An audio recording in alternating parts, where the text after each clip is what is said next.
Before we end to have a coffee break, which we all richly deserve, I'm sure, I want to change the sort of focus a little bit. You know, here we are at another Forum for the Future of Agriculture, discussing big policy issues, trying to figure out how we deliver a more sustainable future. The one thing that it's always important to remember at these events is that we're actually talking about stuff we put in our mouths, food, our own individual relationships with food, what it means to us, and how all of us have a role to play in this shift and transition in food production by perhaps thinking very hard about the food we eat, where it comes from, what we want and what we value in our food. And that is all by way of introducing, or beginning to introduce, my next guest. I'm very delighted to be able to say that we've got with us today one of the world's leading chefs, cooks, somebody who thinks about food in the most real way, because every single day she and her team are producing the most delicious food. And I know it's delicious because she's got 3 Michelin stars, and not many chefs around the world can claim that. She is a very European chef. She hails from Slovenia. I met her just before we came on stage today, and she was telling me about her beautiful restaurant in the hills of Slovenia, close to the Italian border. And if there's one thing I've promised myself over the next 12 months is that I'm going to go and visit, because it sounds absolutely fabulous. But she's going to give us her thoughts about food and its importance and the value that we should place upon good food.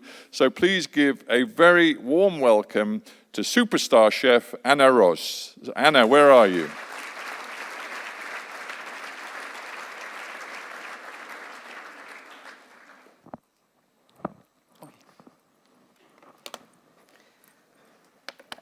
So I just lost my microphone. So hello everyone, I'm very much pleased to be here. I will try to be as quick as possible and hot somehow. The topic is of course very interesting, but I'm not a country, I'm not a government, I'm not a policymaker.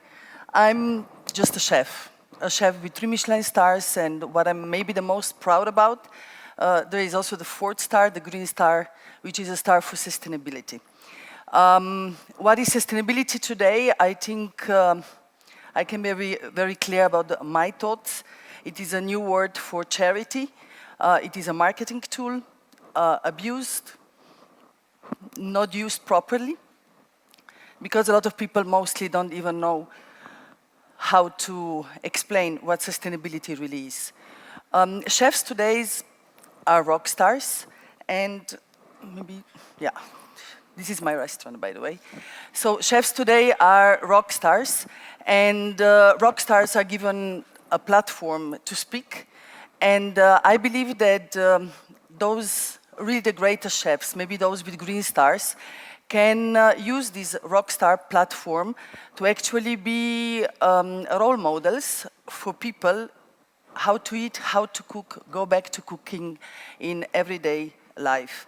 How to eat locally, how to eat seasonally, but especially how not to waste food.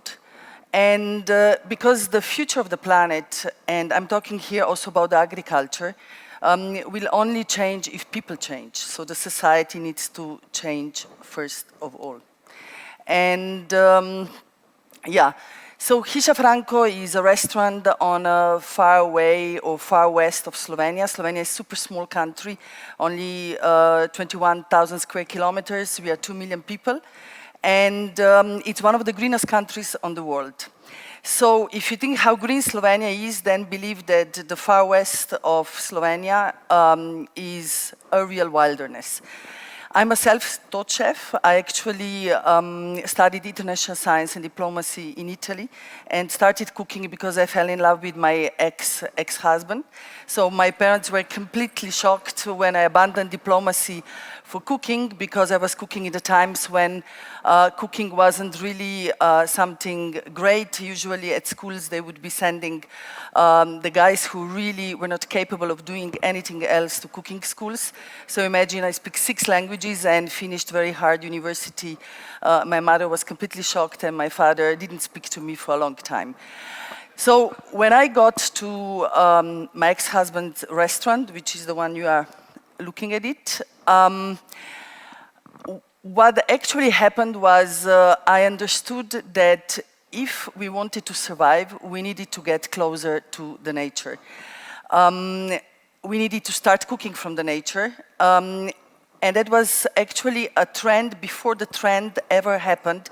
Today in the high-end gastronomy, everybody speaks about we have to be micro-local, but you can't be really micro-local in Paris. You have to be seasonal. How can you be really seasonal in Paris? But you can be incubated because there is nothing but the nature around. So I started knocking on the doors of the farmers, asking them to share products with me. I'm talking about the process that started 20 years ago. And so since farmers usually are very low in self-confidence, especially about the quality of their products, and because they never were like working with a professional institution as a restaurant is, I had big troubles to build up a chain of producers that I'm having now. So it was a learning process for me and for them. What I'm saying about that is that when you knock on the door of someone who has, I don't know, 4 lamps and asking him to share 2 lamps with you, he's like, but are you sure my lamp is good enough for you? And I'm like, but I have no other option because no suppliers are reaching me. And then when we started this process, like sometimes the lamps came too big, they were stored in a wrong way, and I needed to understand how to communicate with the farmer, and the farmer needed to understand how to communicate with me. Believe me, in the first years of my work, we were an extremely illegal restaurant because the farmers were not making papers for the 2 lamps or for 2 kilos of salad.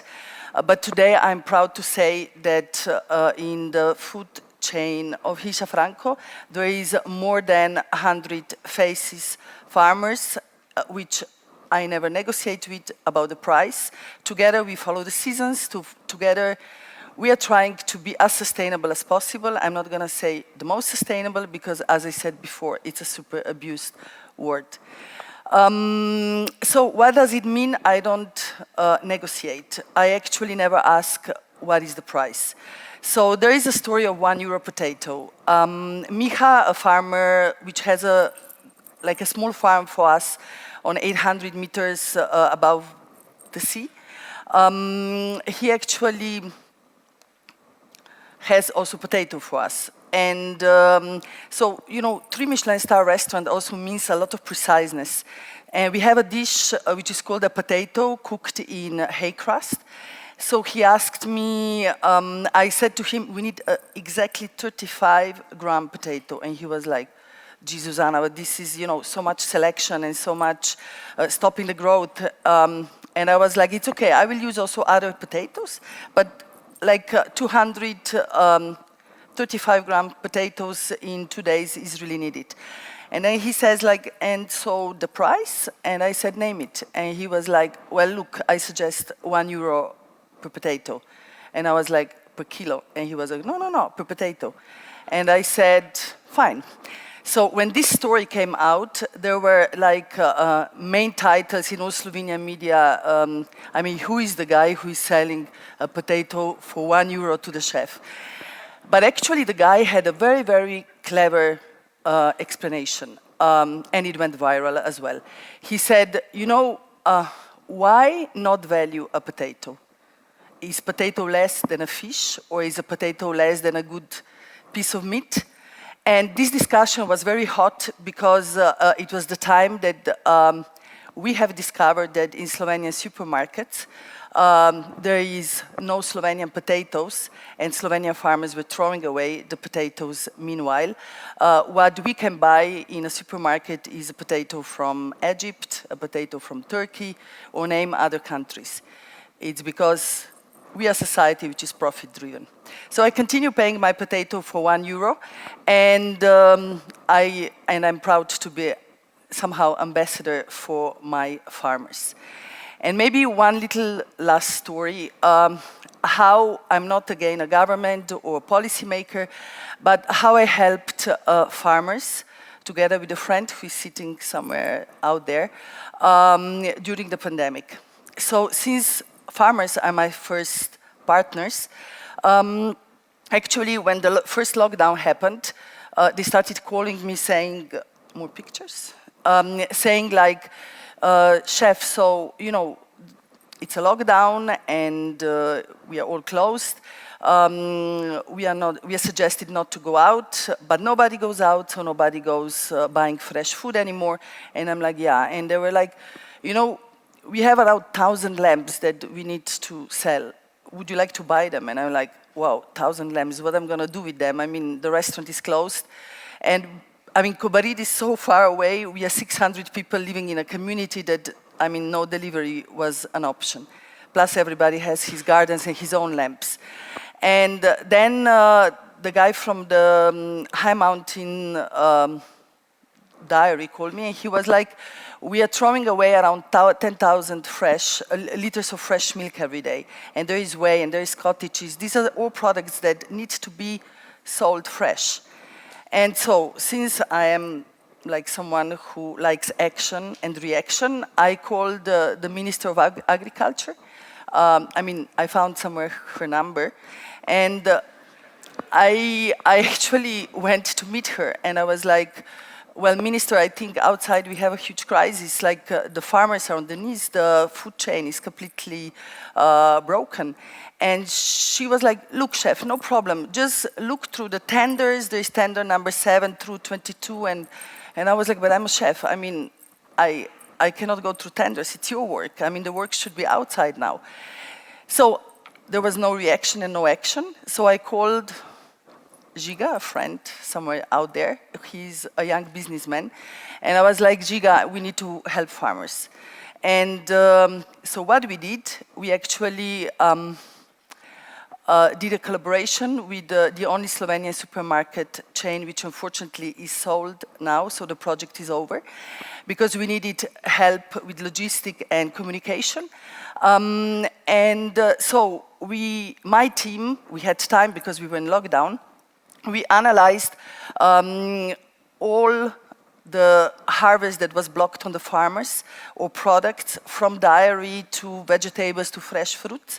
And then we created super creative, very healthy recipes based on those products. And then we went to the industry and we actually worked with technologists in the industry to make our recipes, which were like recipes for 10 or 20. We transformed them to a big scale, like 10,000, 15,000. And so what happened is that we helped so much farmers that at one point we needed to stop the production of cottages gnocchi with roasted poppy seeds and tarragon because there was no more cottage cheese left on the farms. So we did with milk, we transformed it to ice creams, whey, that is the secondary product of in the cheese making. We did dulce de leche, an incredible ice cream out of it, or we caramelized walnuts. So more than 70 products, out of which a lot of them have been awarded. And the win-win situation is the following. We helped farmers, but we also brought the best possible food to everybody's home. Slovenian farmers actually finally had like entrance to everyone. You didn't even need to go to the restaurant, and you had a funky, great, super quality food. And if you turned around the package of the fresh cottage cheese gnocchi, you could read that there was 70% content of the gnocchi was the cottage cheese. So that project we talked about it a lot, got a lot of international attention. Unfortunately, we had to stop it in Slovenia due to the sales of, due to the fact that the company has been sold. But let's say when I presented it once in one of the conferences, forums, actually Brazilians just went up and they said, we want to have a project like that. And I mean, and this is a dream. let's make it worldwide. Let's make farmers enter to everybody's home with dignity and, of course, showcasing the great quality they can produce. But as I say, I'm not a policymaker, I'm just a chef. Thank you so much. Anna, thank you. Before we got a break, we've got a break in just a moment, Anna, but it's so lovely to have you here, and I'm just going to ask you one question. Obviously, you run a very high-end restaurant, and it sounds fabulous, and I dare say there's 200 people here who are now looking online to see if they can make a reservation. But I'm just wondering what lessons you think there are about your commitment to real good, locally produced food, what wider lessons there are. When you think about, you know, your clientele and then think about the wider world, do you think, from your 20 years of experience, people are now much more ready to make an effort to eat local, to eat good, fresh produce, rather than, you know, as perhaps too many of us do in our daily lives, turn to processed food, to take the easy option, the ready meal? Because partly this whole food transition debate is about us as consumers, what we are ready to change in our lifestyles and our behaviors. Do you see signs that people are really ready to change what they eat and how they eat it? Well, first of all, I would like to say that the world is changing for better. And today, Hisha Franco has 3 Michelin stars plus the green one. And it's a restaurant that works very well because the consumer is ready for a sustainable 3 Michelin star restaurant.